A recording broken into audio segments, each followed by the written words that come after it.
Hello, my name is Rickey Gard Diamond, and I want to welcome you to the presentation titled Working Our Way Out of the Cession, Creating an Economy of Our Own.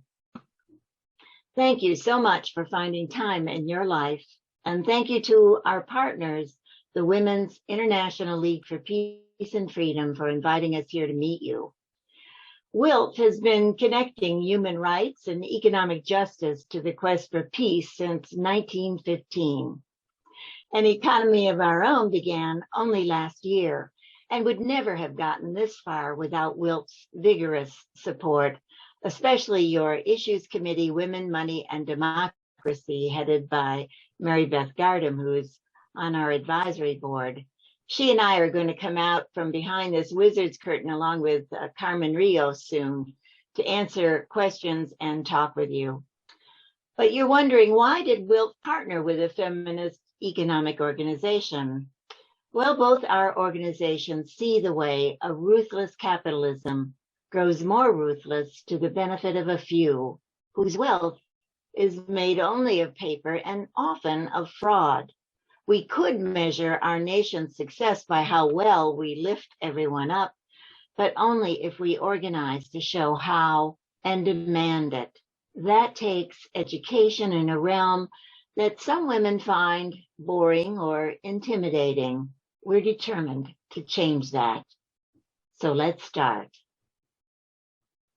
First, we want to acknowledge what is seldom talked about in economic circles. Women did not invent this economy or its tools or rules. The patriarchy did. Our economy is the product of a man-to-man discourse that is about 2,400 years old. That's when this word oikonomia was coined by the Greeks. It meant household management because the economy functioned exclusively there that long ago. But today, the patriarchy's popular story of economics looks like the image on the right.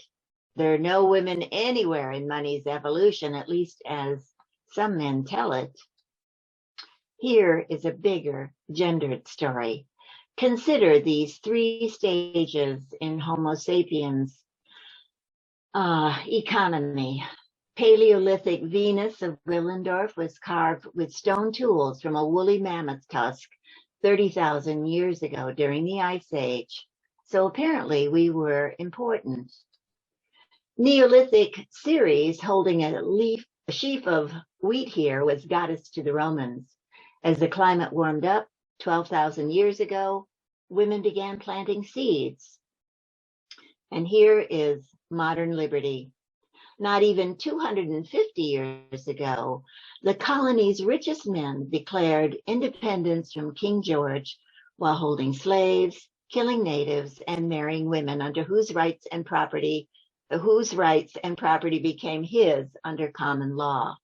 Adam Smith wrote The Wealth of Nations that same year, 1776, founding modern economics.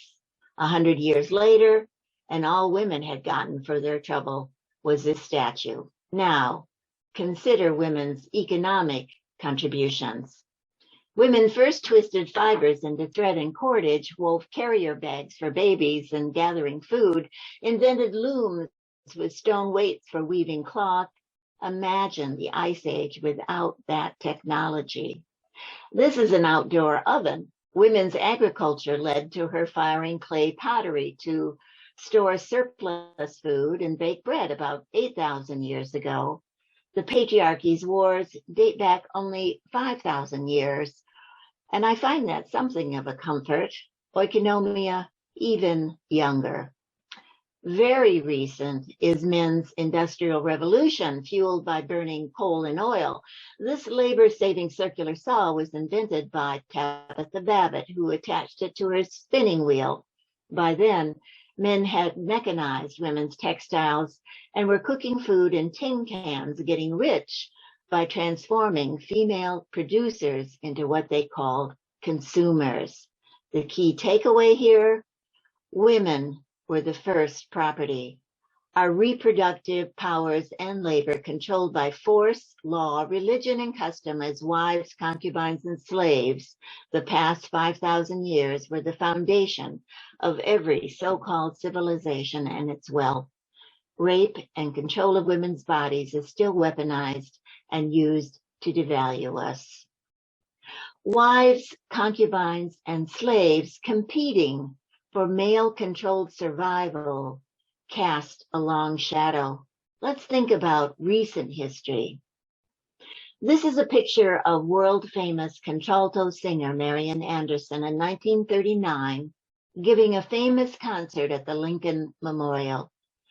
She's outdoors because she'd been denied a concert at Constitution Hall. Her race was the reason. The hall's owners were the daughters of the American Revolution. Not the daughters of the Confederacy, mind you, the white New England Mayflower daughters, and despite the 13th, 14th, 15th, and 19th Amendments to the Constitution by then.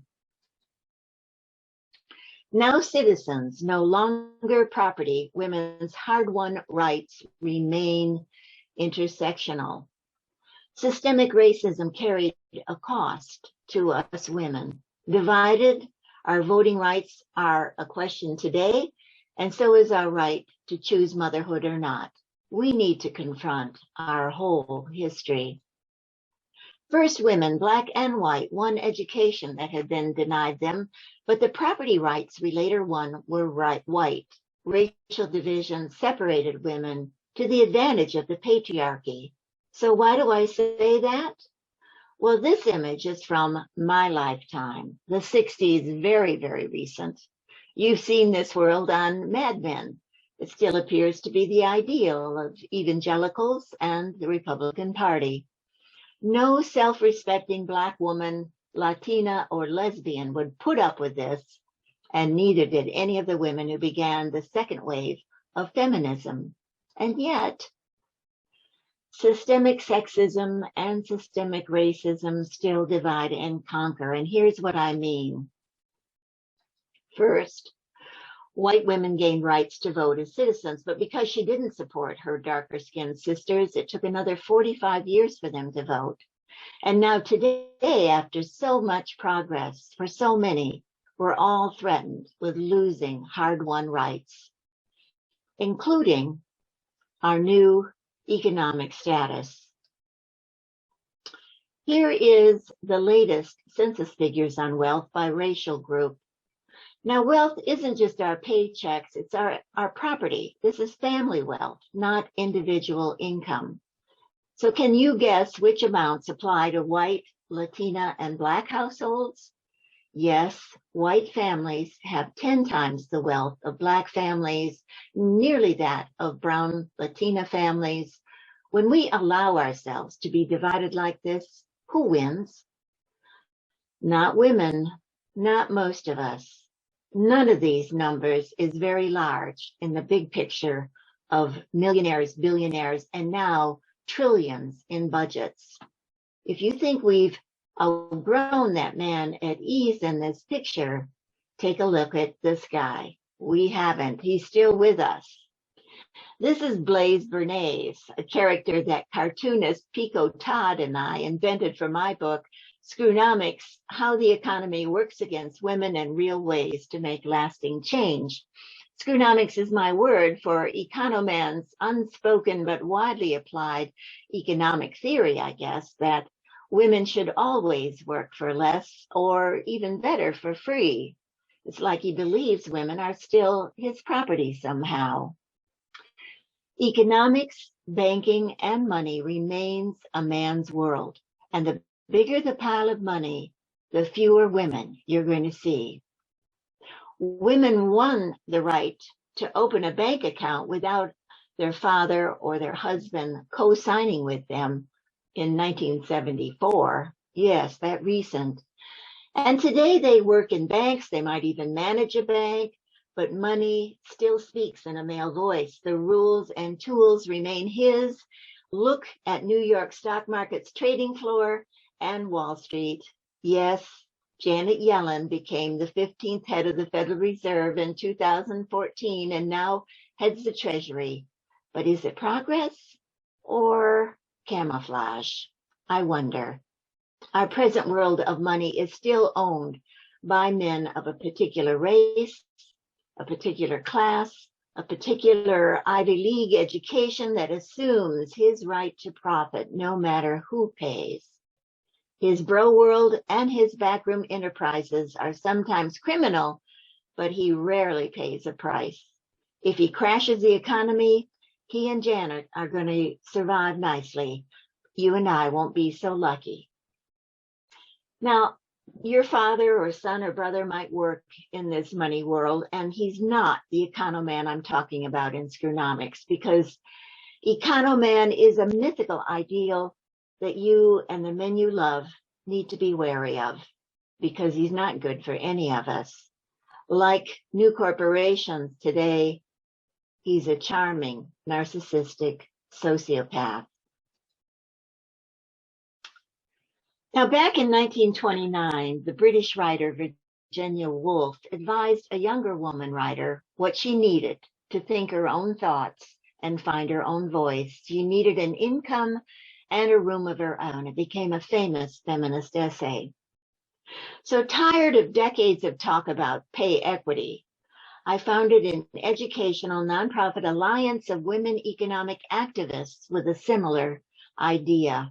We believe women also need an economy of our own.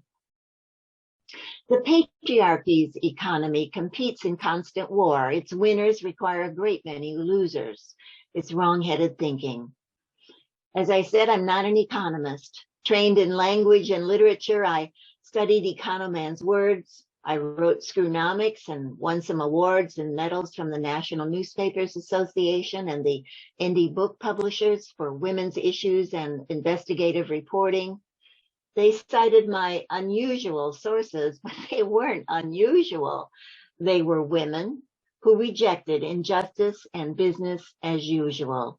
Like our foremothers, they were innovators. You can go to our webpage to learn more about the women activists on our advisory board. They're all terrific. Most are associated with innovative organizations founded by women, like Jane Addams in the case of Women's International League for Peace and Freedom, or WILPF, and often to create women-centered solutions. Our purpose at AEOO is to lift up economic solutions that women are already doing. How could we make them more widely recognized and create a kind of economic think tank, a platform, and a megaphone? Supposedly, women would rather talk about death than money, but we women believe women are discouraged from thinking and talking about economics. We're building a widening community of women who support one another in women's ways of learning about economic issues. We intend to raise a chorus of voices together instead of each woman being another Cassandra at Troy warning of disaster. We have to be listened to this time. An economy of our own planned to go public with an event last summer, and then COVID happened. Our plans went out the window, the way they probably did for you too, right? So what could we do? Well, we created a Zoom of our own. We put smart women together to talk about economics and connections they saw despite their different interests and their intersectional experiences. Diversity was essential. Now, I know you can't read these slides, but we talked about cooperative ownership of businesses and publicly owned banks. We talked about the GDP and its making caring invisible, and the need for vital new measures like the Social Wealth Index. We envisioned a future with living wages, childcare and education, local farming and food security. We talked about rethinking money's purpose, who controls our currency, and collaborative investments, whether private or public, instead of current gambling and gaming. We tackled the climate crisis and the need for circular economic models that mimic natural cycles. You can find these talks and their definitions and resources on our webpage, which has links to an Economy of Our Own's YouTube channel and our blog at Medium. Planning to share with you, we wondered if we'd find patterns in these first conversations. Are there distinctive women's ways of knowing money and our economy? Our underlying mega question at an Economy of Our Own is this one: how do we transform an economy waged as war into an economy waged as life? So we pieced together a quilt from these talks. You'll meet some advisory board members, including Carmen Rios and Jhumpa Bhattacharya, Jamila Medley, and Rianne Eisler. But you'll also meet Farah Tanis from Black Women's Blueprint, Ebony Perkins from Self-Help Credit Union, Cara Jabola Carolas from the Commission on Women in Hawaii, Sabine O'Hara from the University of District of Columbia, and Victoria Soto de Francesca from the LBJ Center at the University of Texas, and many more. When the film, Let's Talk About Building an Economy of Our Own, begins, you're going to hear the great cultural historian and author of Chalice and the Blade and the Real Wealth of Nations, Rianne Eisler, ask me why we hear so little about women's innovations, and my own exclamation. So we're going to show you the film here. Ellen is going to share the screen. Thank you, Ellen. The problem, Ricky, is if you look at the academic conversation, if you look at the mainstream economic and political conversation, where is that history? In the media, why aren't we hearing about these things? Up to us now, isn't it? And that's Money talks in a male voice. We trust each woman's identity is shaped and strengthened by discovery of her own economic truth. Being in community is completely different than being on your own as an individual. I grew up middle class in a majority Black, poor, and working class neighborhood in Brooklyn, New York.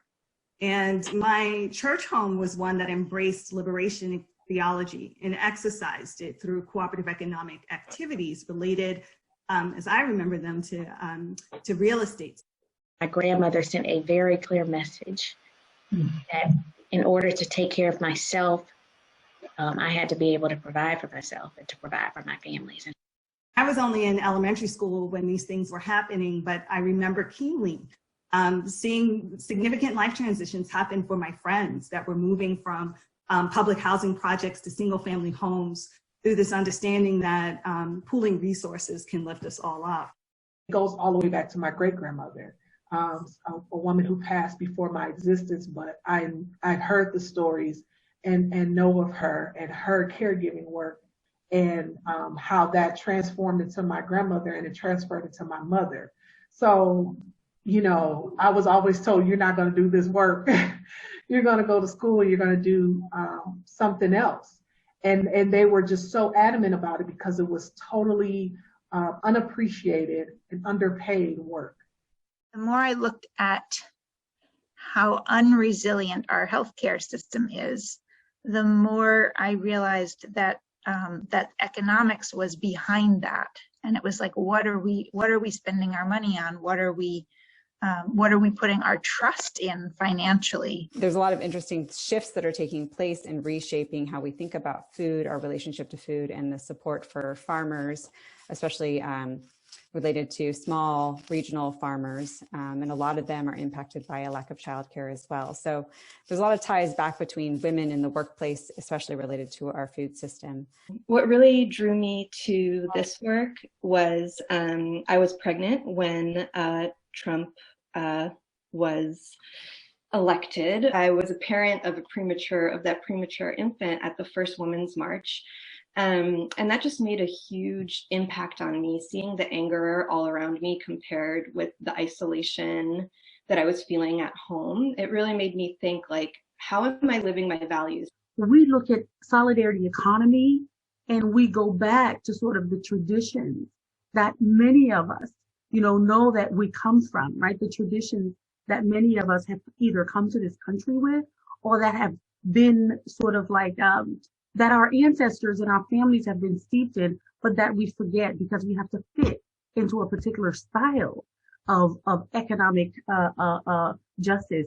I found that cooperative economics and its expression through the co-op business model gave me access to an opportunity to support folks in expressing their own self and community determination efforts. I'm calling in from the Headwaters Garden and Learning Center, actually, which is an eco-village I founded back in 2009. We are based on permaculture, regenerative principles. Like my family's from the Philippines, like I mentioned, and we had 500 years of colonization. So women haven't been free, not to romanticize, you know, the social relations of 500 years ago either, but women haven't been free for a very long time. It's different in Hawaii, you know, just less than 200 years ago. I mean, women and their families still have memories of what it was like to be much freer than it is today and have a society that, you know, the myth of bartering, it wasn't transactional. It was a gift economy.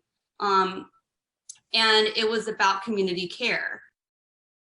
We've built it as a community land trust so that it's permanently affordable housing for people who are everyday Vermonters. It's not a gated community for the 1%, which is a lot of what happens to intentional communities in Vermont.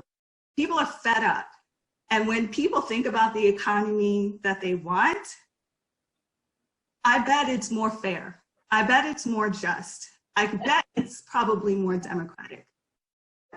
These aren't new ideas, and they're not disconnected from the ways in which people are already practicing economy in their own lives. What would our healthcare system look like? And I also say, what would our agricultural system look like?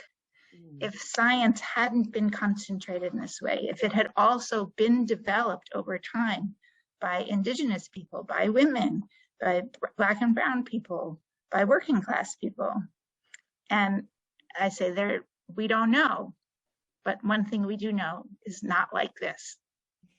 If you think of our political, economic, of our worldview, it really marginalizes our conventional categories, right, left, religious, secular, Eastern, Western, Northern, Southern. Our studies of economics, our studies of society, they either marginalize or ignore the majority of humanity, women and children.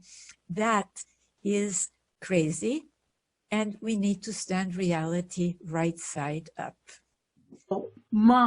Moms, especially now, need to be considered essential workers, right? Earth's ecosystems, they're overloaded.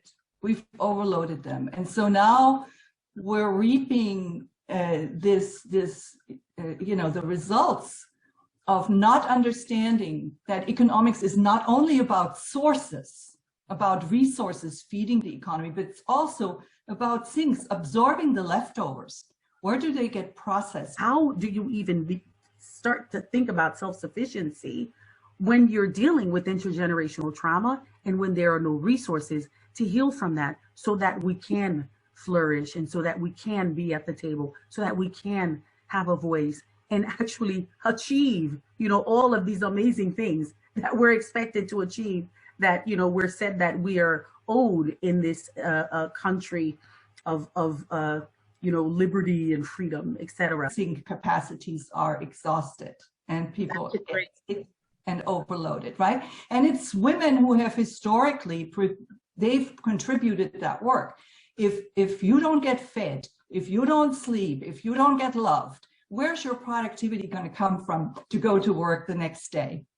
It's not going to happen. We went around the room, what does poverty mean to you? And our answers range from having to engage in survival sex. That's what poverty means to me. Suffering with a broken arm without accessing the hospital because I was undocumented. That's what poverty means to me. To not being able to get basic items like tampons and pads because they're so expensive. And so I have to use toilet paper and wads of paper towel. That's what poverty means to me. A lot of the reason why women feel intimidated with investment and finance in general is because of the lingo. And because of, I often say that there is a language barrier. There's an assumption that everybody in the room knows so much more than you do. You're the dumbest one. You don't want to bring it up because, like you said, you may come across as if you're stupid and you're less informed. And that's the last thing you want to do. You feel like you're carrying the weight of all women on your shoulders. The secret that I learned, and it took me a long time to get to this because I felt the same way for so long. And then I realized they don't know what they're talking about either.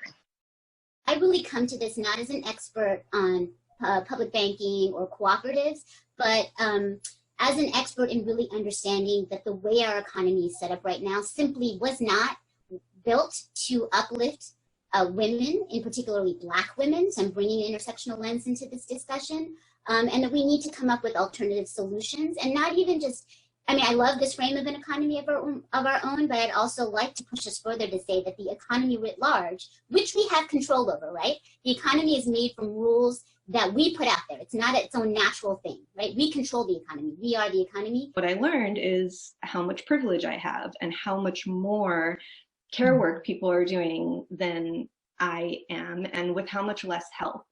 And that's really started to make me inspired to start organizing parents and thinking about, if parents organized as a workforce, if we thought of ourselves as workers who are unwaged. We need economic structures and systems that actually uplift women.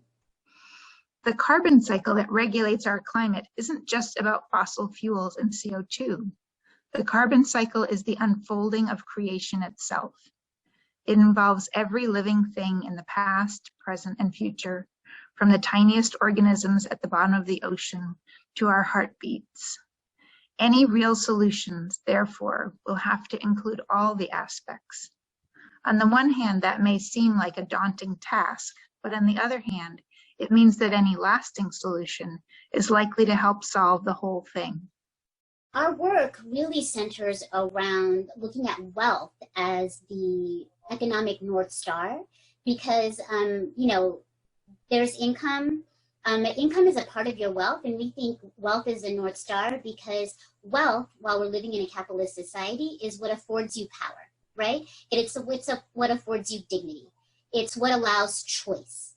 The 99%, if we get together and if we communicate and work together, we can beat the 1%. I mean, we've got the numbers. They've got the money, but we've got the numbers. The aim of our whole plan was, how do we use this moment, not just to stimulate jobs or, you know, get women into the green infrastructure that's, you know, around a Green New Deal or what have you, but even bigger than that, completely shift the value system. We can actually back out of the carbon mess that we're in because of the fact that new and organic and regenerative forms of agriculture actually help pull carbon out of the atmosphere. So that's why I went and started what we're calling the regeneration revolution. And I think that we also have to understand that domination economics is bad for everyone, women, men, and children. Domination systems are trauma factories. We're witnessing the side effects of what colonization has done to a place. You know, I say often, you know, in introducing myself, that I live in Cancer Alley, just north of the dead zone. And that being this legacy of, plantation society and petrochemical, industrial, I don't even have words for it. It's really yucko.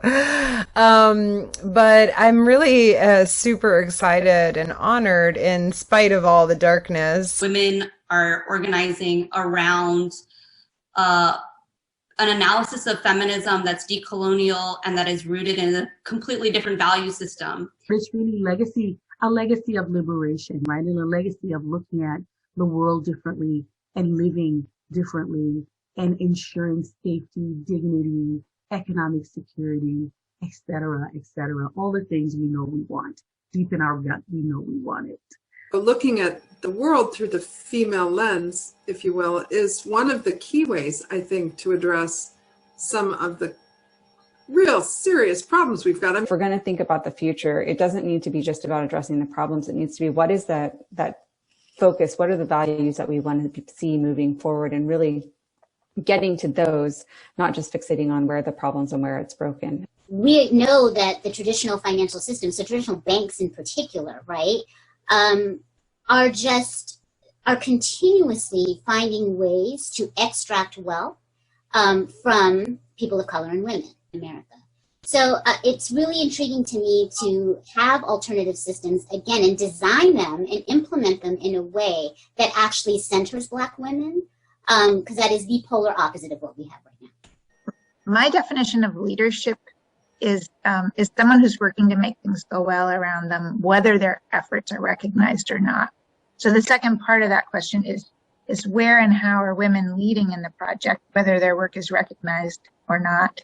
And for those of us who don't have a chair, we're going to have to create our own tables, or we're going to have to create a circle and sit on the ground and say, this is the table. We've named that this is the table. Let's all sit around that table. If you think about what a regenerative economy would be, it's fundamentally female. Talking about making an immediate change of divesting from this huge system is really scary for people. There's a comfort in it. There's a knowledge about how it operates, sort of. Kind of a knowledge of what they're doing. A key puzzle piece fell into place when I learned that the money we use every day is created and extinguished by bank lending. Commercial banks, I was amazed to find out, not only collect interest on every dollar that passes through my hands, they are the deciders about who can borrow how much new bank credit based on one intention, which is to build their own power. Or I had always been interested in the fact that banks, not governments, actually create our money. We need permanent, stable value, just money, controlled by a truly representative government. It's one of the key ways we could make the economy more like nature, is to have an ecology of currencies instead of the monoculture monetary system we have, because it really is the root of the problem. Mm-hmm. And it's a very male institution, it's very yang, and it's driving a lot of the decisions that are driving us to this eventuality. Folks who are interested in solidarity economy need to begin talking more about it, need to begin to frame it as an alternative, need to begin to frame it as what can be the new sort of normal, because it was happening. It's been normal to many of us. Mm-hmm. Can we frame it as what can be the new normal? Each time people organize, we're in this moment now where there's socioeconomic and political unrest. And so people are turning to collective and cooperative economic practices to meet their needs, because no one is coming to save us. But you can bet that there will be resistance to that from the establishment. And so in order for us to really move, we have to strengthen our associations of people who are doing this work together. I hate to say it, but politics and policy is slow and it takes some patience, but we just got to keep, ramming at that door to get what we need for the sustaining, a sustaining environment for our most vulnerable women. We need to work together to create pathways to get back home, and also knowing that our home places are up against, these rising waters and these cycles of storms. And so how can we think of our garden network as one body? We're so used to being on the defensive and constantly being reactive to all the crap that's being put down. We don't get a chance to vision and be proactive and talk about what is the society we want to create, and then what are the institutions that'll get us there. And when you have that conversation with people, they are talking about community, they are talking about shared prosperity, they are talking about abundance, right? They are talking about understanding how we are all interconnected to one another, that our fates are intertwined.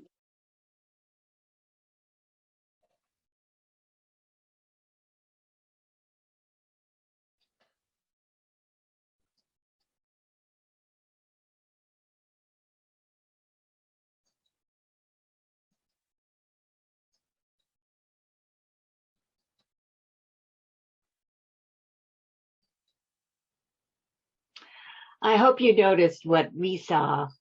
We believe that women united across intersections are the largest group likeliest to claim a living economy as our own. So feminist economics are not just for women.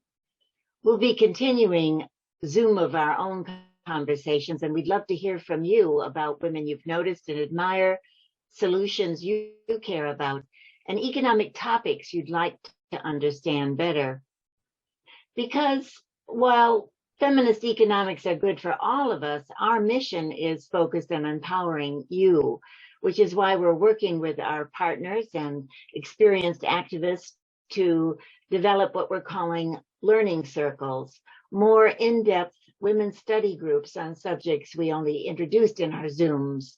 We're beginning with a solution that we believe has potential for dramatically changing our economic world, one that Wall Street doesn't like, and one that we won't win without further more women's support. If you think escrow is a salad green, then it's time to register for our public banking learning circle. Chances are you may not know how public banking can save the planet, close the equity gap, address systemic racism, finance education, and level the playing field for women and families. It's no coincidence that the one state with a public bank in the United States, North Dakota, not only weathered 2008's financial crash, but had a surplus in their state budget in 2009 because of their 100-year-old state-owned bank. So you can learn more about what makes public banks different, why it matters to your community, and how you can become a skilled and competent advocate. Our Zoom series of 6 meetings is going to kick off on Friday, August 27th at 8 p.m. Eastern, and it's going to go through the fall. Registration is limited this first time to just 20, so register at our website as soon as you can. So there's much more to do. We need to invest in what women are told Americans cannot afford. When you compare the United States with other developed nations, our support for women and families is truly pathetic. But here's what we know. Money is not our measure. And we also know our real wealth is our creativity and our relationships. Now, AEOO has 3 goals described in detail on our webpage with descriptions of how to finance policies we recommend, and I'm going to touch on them briefly here. This invest in peaceable, livable lives is the time of our lives. We need to challenge why the old 40-hour work week standard to support a family is now 80 to 100 hours. We need a social wealth index to make family, community, and environmental care visible as the best way to ensure economic well-being.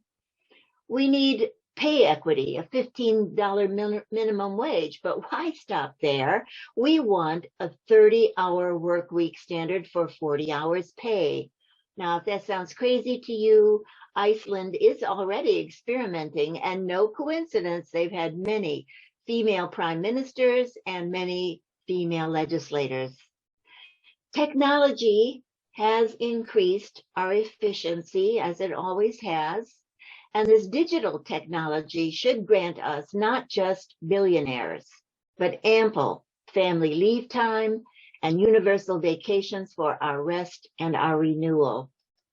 Our second goal, of course, we need to shift from fossil fuel to a Green New Deal, publicly financed. Health care and child care for all is the real bottom line for sustainability. And finally, we need to invest in universal basic needs. The richest nation on earth can afford housing, education, safe local farming, food, water and waste systems, roads and bridges, and capital for small businesses. Our lack comes from this economy's purpose. Every political issue today is really economics and who gets to decide, money kings or the people, and including women of all races this time.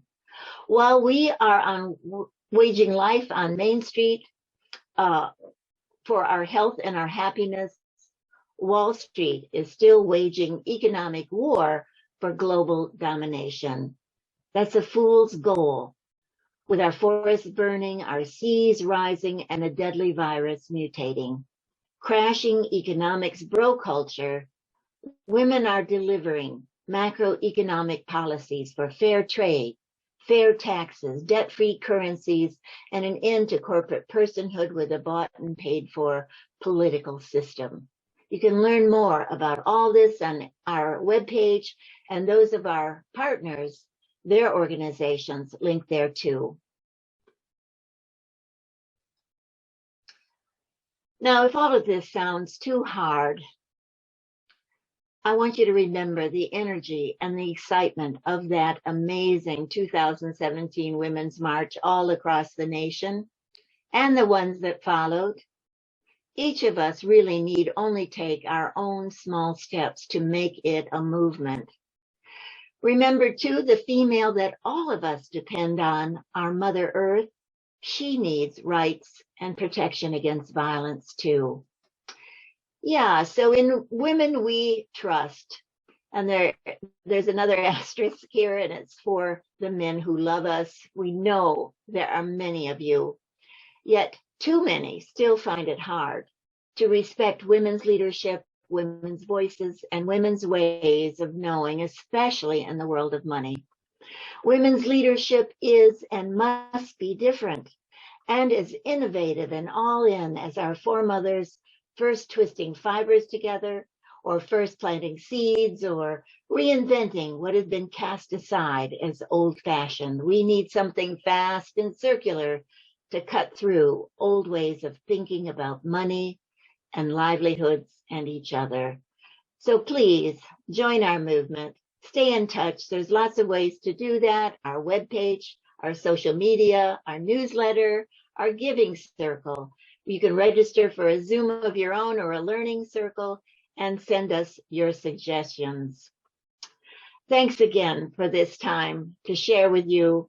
So let's stop the slideshow now and we'll welcome your questions and your comments in just a moment. We're going to talk woman to woman economics. Thanks again.